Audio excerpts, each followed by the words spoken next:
ሰላም። ዛሬ ልክ እንደ አካላዊ ራስን መከላከል ለአእምሯችንም ተመሳሳይ ጥበቃ እንዴት እንደምናደርግ እንመለከታለን። ማለትም ሌሎች በሚያደርጉብን ተጽዕኖ እንዳንወድቅና የአእምሮ ሰላማችንን እንዴት እንደምንጠብቅ አብረን እንማራለን።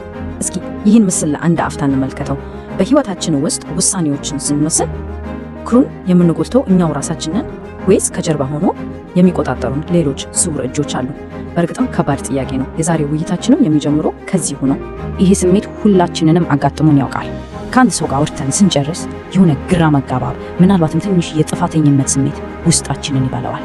እንዴ ለምንድን ነው የተስማማሁት ብለን ራሳችንን ስንጠይቅ ምናልባትም ሳናውቀው በማይታይ ወጥመድ ውስጥ ገብተን ሊሆን ይችላል። እሺ ታዲያ ይህን ስውር ተጽዕኖ እንዴት ነው ለይተን የምናውቀው? የመጀመሪያውና ዋነኛው ነገር ሁለት በጣም ተቀራራቢ የሚመስሉ ግን እንደ ሰማይና ምድር የተለያዩ ጽንሰ ሐሳቦችን መለየት ነው። ይሄው ማሳመንና ማታለል ነው።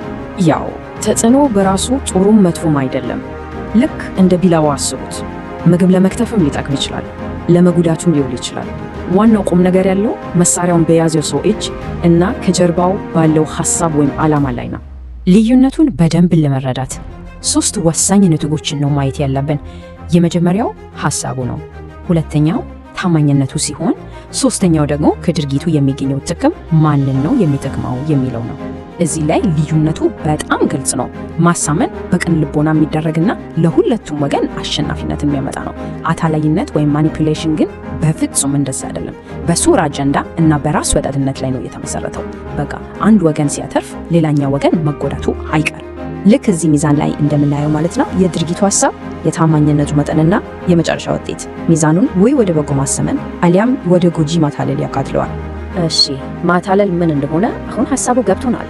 ዋናው ጥያቄ ግን አታላዮች ይሄን የሚያደርጉት እንዴት ነው? የሚጠቀሙባቸው ስልቶች ምንድናቸው? በቃ የጨዋታ መመሪያቸውን እስኪ እንመርምር።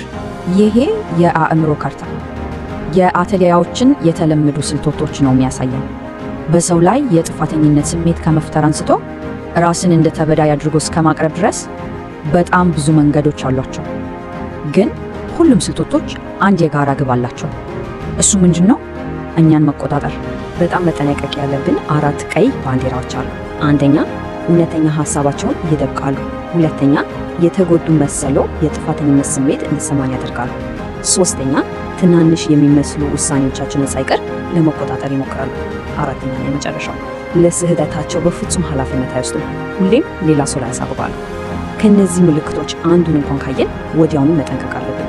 እሺ ግን እንዲህ አይነት ስልቶችን የሚጠቀሙ ሰዎች አእምሯቸው ውስጥ ምን ቢኖር ነው? ምን አይነት አስተሳሰብ ነው አላቸው? ይህን ለመረዳት ትንሽ ጠለቅ ብለን ወደ ስነ ልቦናው መግባት አለብን። የጨለመው ሶስትዮሽ ወይም the dark triad የሚባል ጽንሰ ሐሳብ አለ። እስኪ እሱን በቃ የጨለማው ሶስትዮሽ የሚባለው ሶስት በጣም አደገኛና እርስ በርስ የተያያዙ የስብዕና ባህሪያትን የሚገልጽ የስነ ልቦና ቃል ነው።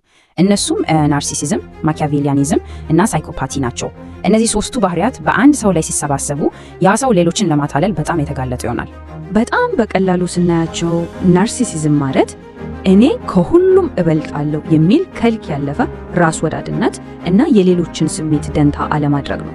ማኪያቬሊያኒዝም ደግሞ ለራሱ ጥቅም ሲል ማኛውንም ተንኮል እና ማታለል የሚጠቀም ሰው ባህሪ ነው። ሳይኮፓቲ የሚባለው ደግሞ ከሁሉም የከፋው ሊሆን ይችላል። ምንም አይነት የጸጸት ስሜት ሳይኖረው ሌሎችን የሚጎዳ ማለት ነው። እሺ ችግሩን አየን፣ ከጀርባው ያሉትን ስነልቦናዊ ምክንያቶችም ተረዳን። አሁን በጣም ወሳኙ ክፍል ላይ ደርሰናል። መፍትሄው ኃይሉን ወደ እጃችን የምናስገባበት ሰዓት ነው። በቃ እነዛን የማይታዩ ክሮች እንዴት ነው የምንበጥሳቸው? የመጀመሪያውና ትልቁ የመከላከያ ጋሻ የሚጀምረው ከውስጣችን ነው። መሰረታዊ መብቶቻችንን ማወቅ እና ማመን። የመከበር መብት አለን። የጥፋተኝነት ስሜት ሳይሰማን አይሆንም የማለት መብት አለን። በህይወታችን ውስጥ ለራሳችን ቅድሚያ የምንሰጣቸውን ነገሮች የመወሰን መብት አለን። ከሁሉም በላይ ደግሞ ደስተኛ የሚያደርገንን ነገር የማድረግ መብት አለን። ይህንን ማንም ሊነጥቀን አይችልም። እንግዲህ መብቶቻችንን ካውቅን በኋላ በተግባር የምንጠቀምባቸው 3 በጣም ኃይለኛ ስልቶች አሉ። አንደኛ ወሰን ማበጀት፣ ከሰዎች ጋር ያለንን ግንኙነት መውሰን፣ የማያስፈልገንን ነገር ማራቅ። ሁለተኛ ጊዜ መውሰድ፣ ማንም ሰው በችኮላ እንድንወስን ሊያስገድደን አይገባም።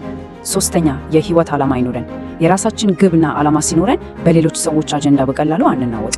ይቺ አረፍተ ነገር ቀላል ትመስል ይሆናል፣ ግን በጣም ኃይለኛ መሳሪያ ናት።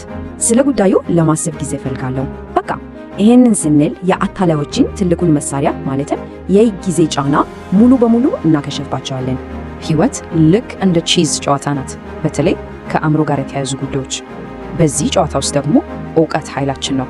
ተቃራኒያችን የሚጠቀመውን ስልት አስቀድመን ስናውቅ ጨዋታውን መቆጣጠር እንጀምራለን ማለት ነው። እንግዲህ ከዚህ ሁሉ ውይይት አንድ ወሳኝ ነገር ይዘን መውጣት ካለብን እሱም ይሄ ነው።